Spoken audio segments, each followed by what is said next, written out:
This is a brand new Honda Accord. This car was revealed in 2023, so not long ago at all.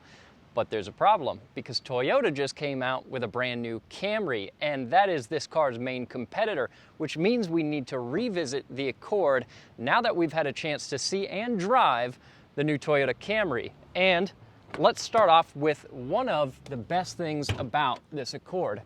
It is the fact that you can get this car with a hybrid that on this model gets you 44 miles per gallon. Now this powertrain has a 2-liter 4-cylinder engine that provides power to a pair of electric motors, and that's what's actually driving the car, not the gas motor itself. And with 44 mpg, this is a very economical car. It also makes 204 horsepower and 247 pound-feet of torque. If you get the base powertrain, which is a 1.5-liter turbo, you get 192 horsepower and 192 pound-feet of torque. So not only is this hybrid model very economical, but it actually gets you extra power. And another big part of this car when it came out in 2023 is the design. It's very sleek, very aerodynamic, and it's an unmistakable look on this car. You won't think that it's any other Honda product, and I like that about it. It is very premium looking from the outside. They've smoothed it out and it looks awesome. And it's also a decent size car. Walking along the length of it, it's not that compact of a vehicle, and there's quite a few advantages to that. The amount of room that you get in this car, not the least of which you get here in the trunk. This is a huge trunk. We've got our bags here because we're in California right now, as I'm sure you can tell from the beach behind us. And all our bags are taking up absolutely none of the cavernous space that's in the back of this vehicle. So it's a really practical car in that sense. And another one of the huge highlights on this comes in at the interior, because these vehicles start out at around $29,000. And this touring model that we have right now is about $39,000 on this 2023. And now for 2024, it's $1,000 more expensive, which means, well, it's not that much. It's a pretty minimal difference, but this car would now be about 40 grand. And this interior was a huge deal when we first saw it, because the layout of it, again, kind of like the outside of the car, very sleek, very modern looking. You've got your vents hidden behind this lattice work that goes all the way across the dash, gives it a pretty good look. And even though they've made this a much more modern looking interior, it doesn't mean they've lost some of the things that make it very practical. So we still have physical controls here for our climate, which is always something that we like to see. And like with a lot of other Honda products, you've got good tactile feel from this switchgear. Another cool thing, so this is a very highly optioned vehicle, and we've got heated and cooled seats. And I do have hard buttons for that. That's pretty nice. But because this 12.3-inch screen here has Google integration, I can do this. Hey Google, turn on the driver ventilated seat. You give it just a moment, and there, it's already on. So that actually works pretty quickly.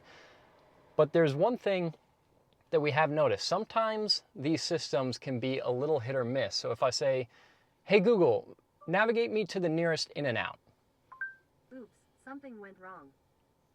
And that's something I feel like it should be able to do. Hey Google, navigate me to Boulder, Colorado. Oops, something went wrong.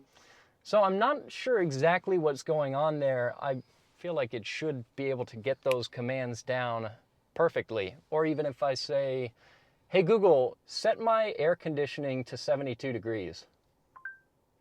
Okay, changing the AC for the driver to 72 That it actually did, which is pretty cool. Earlier when we were testing, it had a hard time doing that as well. But there are some cool functions that you can get out of the car with some of those features. And I've also got a digital instrument cluster here in front of me, and it would be hard to see on camera, but I've got a heads-up display as well. This car also has a 12-speaker Bose audio system. We've got adaptive cruise control, we've got a wireless phone charger, we've got USB-C ports. So we've got a lot of nice things, nice amenities in this car that make it a very comfortable, good daily driver. And actually, getting it out on the road as well is one of, again, the best things about it. So this car, as you would hope for from an Accord, makes a fantastic daily driver. We've got good visibility.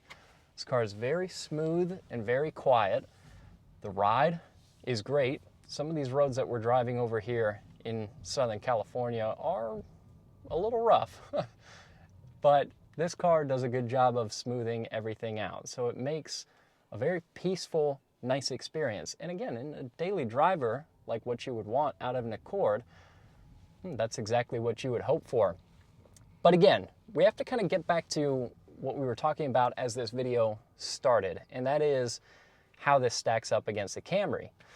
And there's a few points that have to go to the Camry. For one, you can get a Camry that's got all-wheel drive, and we are based in Boulder, Colorado, so having an all-wheel drive option is pretty nice. Camrys can also get as much as 50 miles per gallon, which is a really good number. You can get them with 225 horsepower. So there are quite a few advantages to going for the Camry, I have to admit. But at the same time, this Accord is still a fantastic car at what it's always been good at, and that is just being a practical daily driver. If I give it a little juice of throttle, gets out of its own way. It's not going to throw you back in your seat. I don't think you're going to shock anyone with the acceleration on the car, but it is just a very nice vehicle to drive. And you would hope it would be, because $40,000 is not a small sum of money. So this Accord, still a really good vehicle.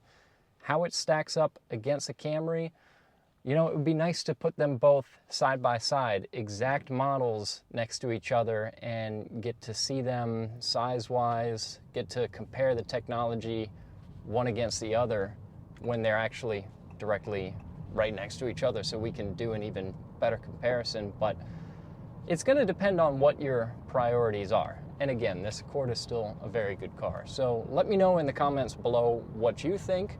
And that's all for this video. Check out all TFL for all the rest of our coverage, and we'll see you in the next. Real quick before we leave, one of the more interesting things about the Accord, you want to filter through the drive modes, including you do get one we didn't expect. Yeah, so we do have a couple different drive modes. We've got normal, sport, eco, and individual, which does actually let you go in and customize a few different things about the driving feel of the car. Probably not going to completely change the character of the vehicle, but it is at least something that you can go in and adjust. And you've also got two different settings for the car as far as your electric drive. So you've got auto and you've got EV mode, but the EV mode is a little limiting. If you try to accelerate hard, it doesn't like that. So it kicks you out. Yeah, but either way, yeah, a really good car that gives you a bit of adjustability, but either way, it's going to be a very mild-mannered, easy car to be around. So again, that's all for this video, and we'll see you in the next.